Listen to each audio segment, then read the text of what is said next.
In this lesson, I will cover the basics of ADA compliant videos. This is a big picture overview.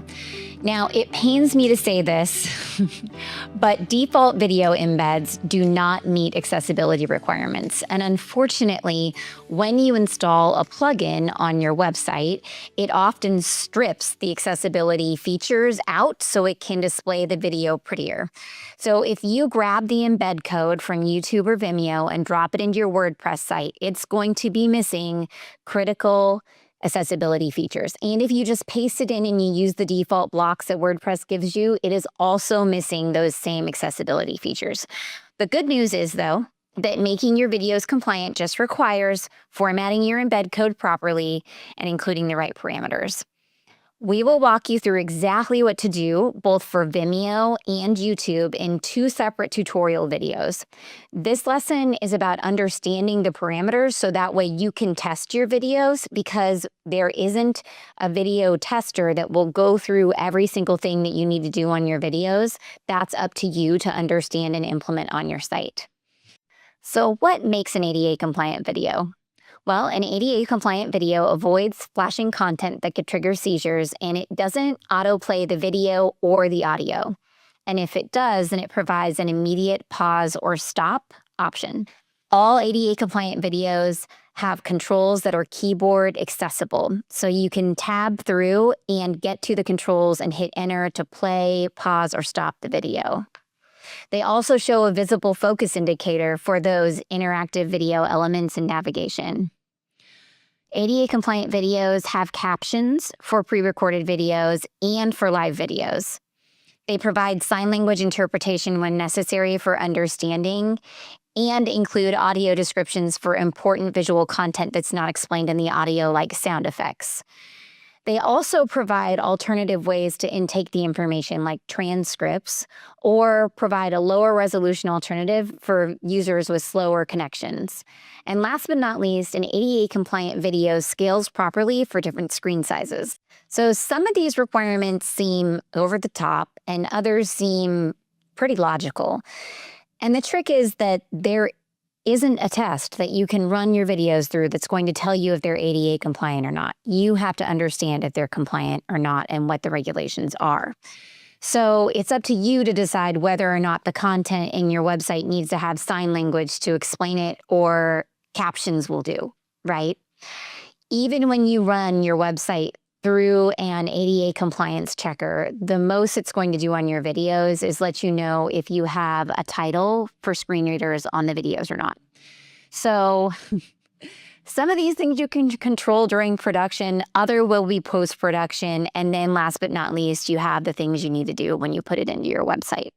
So the first decision that you get to make about how you're going to embed these videos in your site is how you're going to allow them to be responsive. Now, unfortunately, iframes are not naturally responsive. That HTML element is in need of some additional CSS to allow it to meet compliance. If you were to go out to YouTube and just copy and paste the iframe code to embed it in your website, you'll notice that it has a static width and height element. That means that when it gets onto a phone, it starts falling off the screen. That doesn't work. That's not compliant. And it stinks because you want people using a phone to be able to view your videos. Now, if you just strip out the height and width elements, you get these squatty videos that are super teeny tiny. And we don't want that either because you can't even read those captions. So instead, you get multiple choice. Option number 1, you can contact us and have us add a line of CSS to your site so you can wrap the iframe in a div with a predefined class, allowing the video to be responsive. It's actually pretty simple. It looks a lot like this, and you just wrap it in that really simple little code.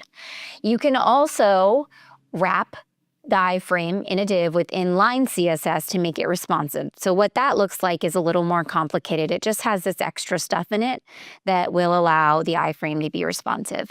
And then last but not least, if you don't want to contact us, but you still want to use a nice clean CSS method that allows things to load faster and easier, then you can add the CSS to your theme and then use that same code to wrap the iframe in a div with the predefined class to make it responsive. Now, if that's your chosen option, then I have a video right here for you that you can follow and add this code to your theme, and you will be able to use this very nice, clean, predefined class. So that way your videos are responsive. Now, before you go just copying and pasting all that fancy schmancy code that we just looked over and embedding your videos, you need to make sure that you have closed captions enabled on your videos. Now, Vimeo does not provide automatic closed captioning on free accounts, but it is available for paid plans. If you don't want to get a paid Vimeo account, we have used Opus Clip to add subtitles automatically to videos. That is also a paid service, though. It does a great job, though. YouTube offers a service for free. Now, Vimeo, Opus Clip, and YouTube are all using AI to make automated closed captions on your videos. And it's improving all the time. It's getting better and better. But some of the auto-generated captions can still fail the ADA accuracy standards because they are not accurate or they're not synchronized. So just make sure that you watch the video and that all the captions are synchronized, accurate, and complete before you say that's done and add it to the site. Now, before you add that beautifully closed captioned video to your website, know that your video will display at full width unless it is contained by another block. I suggest using a row layout, and I made a tutorial about using row layouts to control the video width on your website, or they will be huge. And also, you can't just copy and paste that code from out here in YouTube. You'll want to use the code that we've provided in these options up at the top in step 1, because they will allow you to have these additional parameters that we've added onto the video for you to make sure that it is ADA compliant. As we discussed earlier, you have your responsibilities to make sure during production that you're creating a video that is an ADA compliant video. These additional YouTube parameters that we can add to the embed code will allow you to have the technical requirements to have an ADA compliant video on your website. And it's the same with the Vimeo parameters as well that have been added. Now, last but not least, header videos. I know they are all the rage and everybody thinks they are super cool.